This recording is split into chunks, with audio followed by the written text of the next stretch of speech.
बनारस शहर के किसी हॉस्पिटल में एक युवती का इलाज हो रहा था। वो बिल्कुल हड्डियों का ढांचा थी।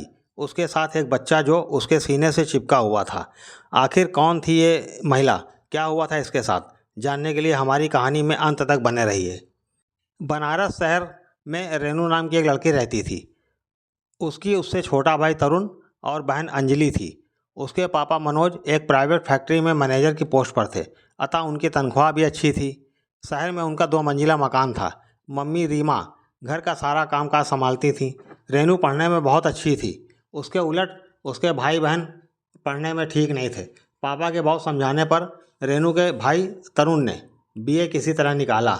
रेनू के पापा ने उसे कंप्यूटर कोर्स करवा दिया और बड़ी मुश्किल से अपनी फैक्ट्री में, जहां वह काम करते थे, क्लर्क की नौकरी लगवा दी। अब रेनू के पापा मनोज जी रेनू की शादी के लिए लड़का देखने लगे। रोज़ ही कोई ना कोई आता और रेनू की बहन अंजलि को पसंद कर लेता था। रेनू सांवली थी, जबकि अंजलि का रंग साफ था और उसका नाक नक्शा भी रेनू की अपेक्षा अच्छा था। पर रेनू के पापा मनोज जी अभी अंजलि की शादी करने के पक्ष में नहीं थे। वह अंजलि को पढ़ा लिखा कर उसके पैरों पर खड़ा करना चाहते थे। वह अभी इंटर ही तो कर रही थी। रेनू मेडिकल एंट्रेंस की तैयारी कर रही थी। रेनू ने मनोज जी से कहा वह अभी विवाह करने के पक्ष में नहीं है, क्योंकि विवाह के बाद वह अपने लक्ष्य को हासिल नहीं कर पाएगी। उसने कहा कि यदि वह लोग ज़्यादा दबाव बनाएंगे तो वह घर छोड़कर चली जाएगी। मनोज जी उसकी जिद और सही बात के आगे लाचार हो गए और उन्होंने रेनू से शादी के लिए कहना छोड़ दिया। एक दिन अंजलि के लिए एक रिश्ता आया। लड़का प्राइमरी विद्यालय में अध्यापक था। रेनू के पापा मनोज जी ने आवश्यक जांच पड़ताल के बाद रिश्ते के लिए हामी भर दी। नियत समय पर अंजलि का विवाह हो गया और वह ससुराल चली गई। कुछ दिनों के बाद तरुण ने भी अपने ऑफिस में काम करने वाली एक लड़की को पसंद कर लिया और उसने मनोज जी को अपनी पसंद के बारे में बताया, तो मनोज जी ने लड़की के माता पिता से मिलकर तरुण का रिश्ता पक्का कर दिया और कुछ दिनों के बाद तरुण का भी विवाह हो गया। 3-4 महीने तक तो बहू घर में ठीक ठाक रही, पर बाद में वह बिना बात के झगड़ने लगी। उसकी मंशा अलग रहने की थी, झगड़ा ना हो, इसलिए पिता मनोज जी ने मामले को निपटाना बेहतर समझा और तरुण को ऊपर के खंड में रहने के लिए दे दिया। इससे बहू बेटे खुशी खुशी अलग रहने लगे। अब रेनू एमबीबीएस करके अपनी प्रैक्टिस में जुड़ गई और कुछ समय के बाद बनारस ही के एक हॉस्पिटल में डॉक्टर बन गई। पिता मनोज जी ने एक दिन अवसर देखकर रेनू से विवाह कर लेने की बात की और समझाया कि बेटा अब तुम्हारी उम्र ज़्यादा हो रही है, एक समय के बाद अच्छे लड़के नहीं मिलते हैं। उनकी बात का मतलब समझकर रेनू शादी के लिए राजी हो गई। पापा मनोज अब रिश्ता ढूंढने में लग गए, पर उन्हें कोई रिश्ता समझ में नहीं आ रहा था। मनोज जी परेशान रहने लगे। उनका उदास चेहरा देखकर रेनू को अच्छा नहीं लगता था। इसी बीच रेनू के मौसा जी एक रिश्ता लेकर आए। लड़के का नाम महेश था। मौसा जी ने बताया कि लड़का दरोगा है, अच्छा खाता पीता घर है, खुद का अपना मकान है। हाँ, उन्होंने बताया कि महेश की एक शादी हो चुकी है, उसकी पत्नी घर छोड़कर चली गई है। मनोज जी को पहले तो ये ठीक नहीं लगा। उन्होंने रेनू की राय जाननी चाहिए। रेनू ने कहा आप लड़के के घर जाकर आवश्यक जानकारी कीजिए। लड़के के घर वालों से पहली शादी की हकीकत जानिए, फिर फैसला करते हैं। मनोज जी मौसा जी के साथ महेश के घर गए। घर तो काफ़ी अच्छा था, उन लोगों का व्यवहार भी अच्छा लगा। मनोज जी ने महेश की माँ से महेश की पहली शादी की बात पूछी। उन्होंने बताया भाई साहब, महेश की पहली पत्नी के बारे में पहले हम लोगों को नहीं पता था, इसलिए हम लोग राजी हो गए। कुछ दिनों तक वो ठीक ठाक रही, पर बाद में पता चला कि शादी के पहले का उसका कोई आशिक था। वह किसी न किसी बहाने से शादी के बाद भी उससे मिलती थी। हम लोगों को मालूम हुआ तो उससे बात की। वह झगड़ने लगी और एक दिन वह उसी आशिक के साथ भाग गई। मनोज जी को उनकी बात सत्य लगी। मनोज जी ने जानकारी ली और बाद में आने के लिए बोला और वापस आ गए। घर आकर उन्होंने रेनू को और उसकी माँ को सारी बातें बताई। शाम को छोटी बहन बहनोई को फ़ोन करके घर बुला लिया और फिर रेनू ने सभी के साथ बैठकर इस मसले पर चर्चा की। सभी ने एक स्वर में इस रिश्ते के लिए रेनू से हाँ कह देने की बात कही। सभी की राय से रेनू ने भी पापा मनोज से रिश्ते की सहमति दे दी। मनोज जी ने अगले दिन फ़ोन करके महेश और उसके घर वालों को लड़की देखने के लिए बुला लिया। लड़के वाले रेनू के घर आए। मौसा जी भी मौजूद थे। महेश और उसके घर वालों को रेनू पसंद आ गई। आवश्यक बातचीत के बाद मिठाई मंगाई गई, एक दूसरे का मुंह मीठा किया गया और रेनू की बात पक्की हो गई। उन लोगों ने शादी जल्दी करने की बात कही। मनोज जी ने सर्वसम्मति से 1 महीने का टाइम मांगा और तारीख पक्की कर दी। मनोज जी ने अपने हैसियत के अनुसार सारा इंतजाम किया। उन्होंने कोई कोर कसर नहीं छोड़ी। नियत समय पर रेनू की शादी हो गई। ससुराल में उसका स्वागत बड़े हर्ष के साथ हुआ। ये देखकर रेनू को अपना फैसला ठीक लगा। कुछ दिनों बाद रेनू ने पहली रसोई बनाई। तब सब बड़े खुश हुए। खुश होकर रेनू के ससुर ने हीरे का सेट दिया, सास ने कंगन दिया, ननद ने झुमकी और पति महेश ने सोने का सेट दिया। रेनू बहुत खुश थी। 6 दिन बाद रेनू पाँव फेरने मायके गई। तब अगले ही दिन महेश लेवाने आ गया। रेनू के माता पिता बड़े खुश हुए कि प्यार करने वाला पति मिला है, एक दिन भी मायके में नहीं छोड़ता है। महेश ने घूमने जाने का प्रोग्राम बनाया। रेनू ने 15 दिन की हॉस्पिटल से छुट्टी ली और दोनों नैनीताल घूमने निकल गए। दोनों ने खूब आनंद भरे दिन बिताए और आने के बाद रेनू ने फिर अपनी ड्यूटी ज्वाइन कर ली। सुबह जल्दी उठती, काम निपटाती, अपना और महेश का टिफिन तैयार करती थी और दोनों अपनी अपनी ड्यूटी पर निकल जाते थे। समय हंसी खुशी बीत रहा था। जब रेनू हॉस्पिटल जाती थी, कुछ दिनों से वह गौर कर रही थी कि एक बुजुर्ग हॉस्पिटल के गेट पर खड़े मिलते हैं और वह रेनू को लगातार देखते रहते हैं। पहले तो रेनू इस बात को नज़रअंदाज करती रही, लेकिन उनकी तरफ देखने पर उसे लगता था ये बुजुर्गवार शायद मुझसे कुछ कहना चाहते हैं। उनकी हिम्मत नहीं पड़ रही है। उनकी आंखों में दर्द साफ झलकता था। एक दिन उसने मन ही मन फैसला किया कि वो उन बुजुर्ग से वहाँ आने का कारण पूछेगी। उस दिन जब वह हॉस्पिटल पहुँची, फिर से वह गेट पर ही खड़े मिले। वह उनके पास गई और उनसे कहा, बाबा आप ज़रा मेरे साथ आइए। उसके ये शब्द सुनकर बुजुर्ग की आंखें चमक उठी और वह उसके पीछे पीछे चलते हुए उसके केबिन तक आ गए। रेनू ने बाबा को केबिन में बैठने का इशारा किया। जब वह बैठ गए, रेनू ने टेबल से पानी का गिलास उठाकर बाबा को दिया। पानी पीते पीते वह रेनू को आशा भरी नज़रों से देख रहे थे। रेनू ने पूछा, बाबा आपको मैं कई दिनों से देख रही हूँ। आप रोज़ मुझे गेट पर मिलते हैं और आप मुझे ही लगातार देखते रहते हैं। क्या आप मुझसे कुछ कहना चाहते हैं? उसके बाद वह फपक फपक कर रो पड़ी। रेनू ने उनको धीरज बंधाकर और कहा, बाबा आप रोइए नहीं, मुझे अपनी बात बताइए। रेनू ने फिर उनको पानी दिया। उन्होंने पानी पिया और फिर कातर स्वर में उन्होंने जो बताया, रेनू का सिर घूमने लगा। उन्होंने बताया कि बेटी, मेरी बेटी रमा की शादी महेश से हुई थी। मैंने अपनी बेटी की शादी में कोई कमी नहीं की। महेश के पिता ने 50 लाख कैश की डिमांड की थी। चूँकि मेरी बेटी रमा महेश को बहुत पसंद करती थी, इसलिए मैंने अपना सब कुछ बेचकर उसकी शादी का इंतज़ाम किया। चूँकि रमा मेरी इकलौती बेटी थी, मैंने सोचा फिर कमा लेंगे। बस बेटी खुश रहे और मुझे क्या चाहिए। बेटी 2 साल तक तो सब ठीक ठाक चला। एक दिन पता चला कि रमा पेट से है। सभी खुश हो गए। वक्त पर रमा ने एक सुंदर बेटे को जन्म दिया। एक दिन जब मैं रमा से मिलने उसके ससुराल गया तो मैंने रमा की हालत देखकर चौंक गया। वो बिल्कुल कंकाल हो रही थी। मैंने रमा से पूछा तो उसने बताया कि पापा डिलीवरी के बाद कोई दवा मुझे रिएक्शन कर गई है। मेरे शरीर पर सफ़ेद दाग हो गए हैं। तब से इन लोगों ने मुझे मारना पीटना गाली गलौज करना शुरू कर दिया है। कभी कभी मुझे भूखा ही रहना पड़ता है। ये लोग खाना बंद कर देते हैं। रमा मुझसे कुछ बताना चाहती थी, तभी रमा की सास आ गई। रमा बताते बताते रह गई। मैं उसकी सास से बातें करने लगा। रमा अपने कमरे में गई और कागज़ पर कुछ लिख कर उसने रख लिया और जब मैं वापस आने लगा तभी रमा ने चुपके से कागज़ मेरे हाथ में पकड़ा दिया। घर आने पर मैंने पढ़ा तो मैं सन्न रह गया। रेनू ने पूछा, बाबा आखिर उसमें ऐसा क्या लिखा था? बाबा ने कागज़ रेनू को पकड़ा दिया। बोले, बेटी तुम ही पढ़ लो। रेनू ने उनसे पर्ची लेकर पढ़ी। उसमें लिखा था, पापा महेश दूसरी शादी की तैयारी कर रहा है और आज ही मैंने सुना कि मुझे तहखाने में बंद कर देने की बात हो रही है। शायद मैं और आपका नाती आपको फिर कभी ना मिले।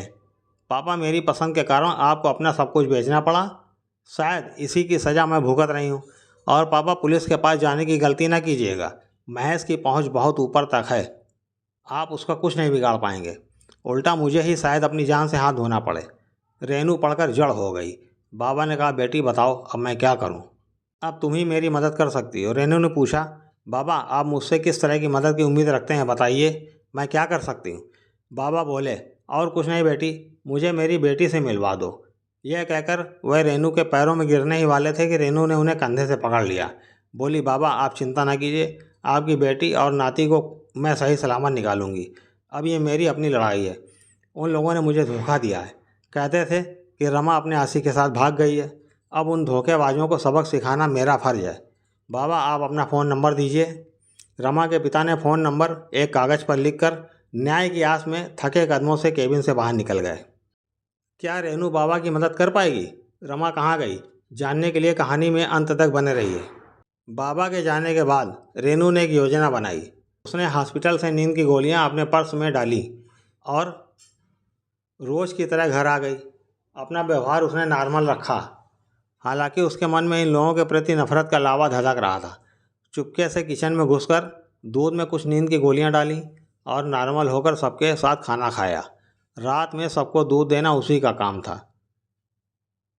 सो सबको एक एक गिलास दूध पकड़ा दिया। सभी ने दूध पी लिया। महेश रेनू से बात कर रहा था। उसे बेतहाशा नींद लग गई, वह सो गया। रेनू ने सास ससुर को देखा, वह भी सो रहे थे। रेनू ने सोचा कि यह तहखाना कहाँ हो सकता है। उसने पूरा घर छान डाला, लेकिन उसे कहीं भी एबनॉर्मल फील नहीं हुआ। वह सारी रात परेशान रही, लेकिन तहखाना ढूंढ नहीं पाई। थक कर वह सो गई। अगली सुबह थोड़ी देर से आँख खुली। उसने देखा महेश कमरे में नहीं है। आमतौर पर वह भी महेश को जगाती थी। उसने देखना शुरू किया कि महेश कहाँ है। ऐसे ही गलियारे से गुजर रही थी। उसने देखा कि वह कमरा जो स्टडी रूम था वह खुला हुआ है। बल्ब की रोशनी में उसने खिड़की में से देखा महेश एक किताबों की शेल्फ को पकड़कर बाहर की ओर घुमा रहा है। उसके ऐसा करते ही शेल्फ के पीछे रास्ता खुल गया। शेल्फ से जाती हुई सीढ़ी साफ साफ दिख रही थी। महेश शेल्फ के पीछे चला गया और शेल्फ को वापस घुमा दिया। अब कोई नहीं बता सकता था कि इसके पीछे कोई तहखाना है। रेनू के लिए इतनी जानकारी काफ़ी थी। वह तुरंत वहाँ से हट गई। उसे खुशी थी कि जो काम वह रात भर ना कर सकी वो अपने आप हो गया। अगला दिन हॉस्पिटल में बड़ी मुश्किल से कटा। रात में उसने फिर नींद की गोलियों वाला दूध सभी को दे दिया। सबके सो जाने पर वह तेज़ी से स्टडी रूम की तरफ चली।